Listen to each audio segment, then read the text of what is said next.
Hi everybody, my name is Mariah Clark. I am Miranda Basin's oldest child and only daughter, and today I'm going to talk about things that my mom has taught me financially and ways that she has helped me. One of the first things I can think about that she's taught me financially is saving. She's always been big on saving your money. So the first thing that I saved up for, I think I might have been 11 or 12, and it was a camera. I bought my own camera. It was like a Samsung camera. I was working, I saved up for it, and I bought it, and I was so proud. It probably cost like $130. She was the one that told me that I could do it, and then just her supporting me and encouraging me and all that. The second biggest thing that my mom taught me financially was just having a method for saving, because I knew that I wanted to buy my own car when I was 16, and my mom, she always told me that I could do it. She believed in me, she encouraged me. So what she did was she made like this chart, I guess you would say. It had numbers going from 0, 500, 1,000, 1,500, and so on, all the way up until I got to my goal of $10,000. Every time I saved another $500, I would shade out a block in the chart that she made.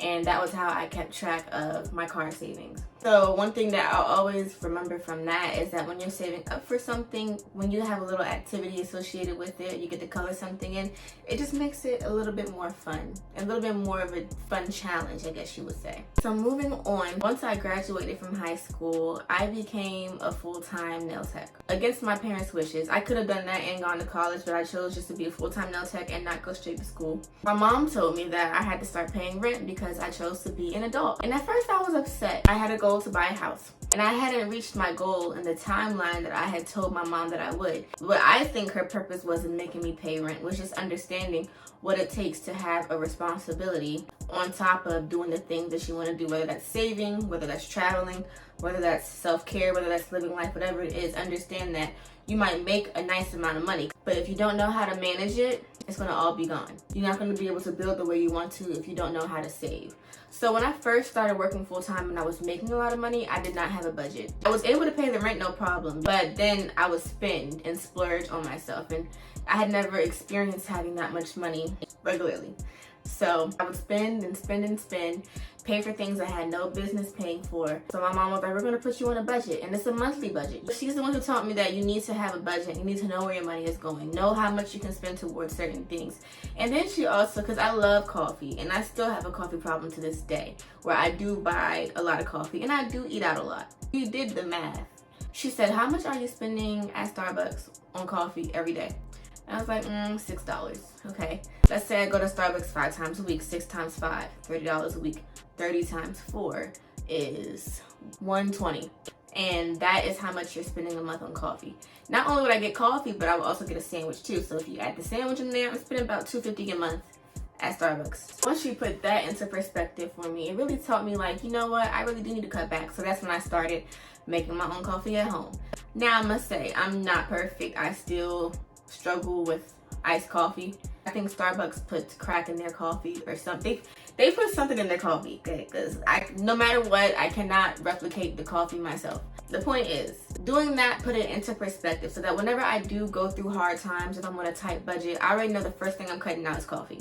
But anyways, I say all this to say, I was mad about the rent at first, but I'm so grateful because it really made me understand that if I want to live a certain kind of lifestyle, I have to know how to be responsible and take care of my bills, I guess you would say, on top of whatever else I want to do. And that's also what led me to a career change. And on top of being a nail tech, because as a nail tech, you're an independent contractor. So that means you don't have an employer who takes taxes and Medicare and Social Security out of your check for you. You have to make sure that you get those paid yourself. So my first year doing nails, I made a nice amount of money, and I was very unaware of self-employment tax. Whatever the tax was that they tax 1099 contractors, I don't know. My mom did tell me to set aside 30% of my check, but I wasn't listening, okay? When tax season came around and I saw how much I owed like $6,000, and I had to find a way to pay all that by,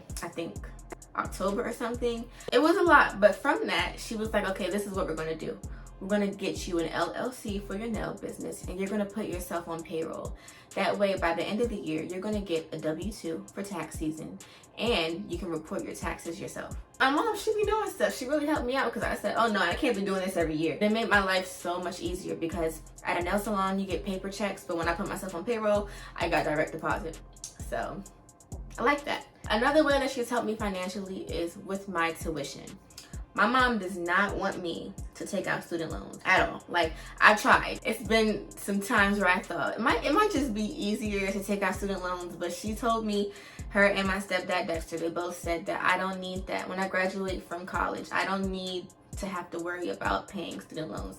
I just need to focus on getting through school, graduating, getting a job, and building my life. It's also made me be intentional about getting good grades, because I know that since I'm paying for school myself with the help of my parents, we work together, and I'm really grateful for that. But just knowing that I'm the one paying for this, I cannot fail a class. I have to put my best because this is my money. This is my hard work. I'm working hard not only at school, but at work to be able to be here. To have a mother like her who is big on her kids understanding finance, understanding money, how to build wealth. Like, I opened my first investment accounts when I was 18. I opened a Roth IRA. Later on, I opened a mutual fund. And I also have a high yield savings account. All this because my parents want me to have something for myself. Another thing that my mom has done is that when my grandma, her mom, passed away, she put some money away that my grandma had left her into an investment account for me, so that whenever I buy a house, I can use that money as a down payment on the house. So that's something that I've had since I was 17. I haven't touched it. I'll be 22 next month. Probably not going to buy a house for another 2 years, realistically. For one, I love my mom for that because she could have kept that money for herself. But instead, she thought about me, which was very selfless. Be a good tipper. My mom and my grandma, they both taught me the importance of tipping. And as a service provider myself, I do think tipping is very important, especially if you're being served and the service that you're receiving is good service. I think it's totally worth it. I am a baddie on the budget all the way. Baby, I don't do designer. Love my mom for that. We don't need no name brand on us. If you see me with designer, it was a gift. I'm not saying I dislike it. I'm just saying at this stage in my life, I'm not buying it. My mom and I are not materialistic at all. I can wear fake jewelry. I'm completely fine with that. Now, like I said, if I'm gifted real jewelry, I will wear it. But I don't feel like I'm in a place in my life to spend my money on expensive jewelry. Once I get in a place in my life where I can, then I will. But I'm not there. Expensive bags, expensive clothes. I don't do that, baby. Shein, Fashion Nova, Amazon, Marshalls, TJ Maxx. Okay. All right. And I think around 11 or 12 is when my mom gave me my first debit card. I might have been 13. But this is what she did though. She made sure that the savings account and the checking account were two separate banks, which she ate that up. Let me tell you why. Because in order for me to take money out of my savings, I had to physically go to the bank. I couldn't just transfer it. Okay? That was smart. I must say, that was smart. Another thing that she's taught me is if you can't afford to go, then don't go. You do not have to be there. Honey, go home. Those are other things that my mom has taught me. I want to hear what your parents have taught you or things that you have learned along the way that you might want to share with me. So I hope you enjoyed this video. Bye.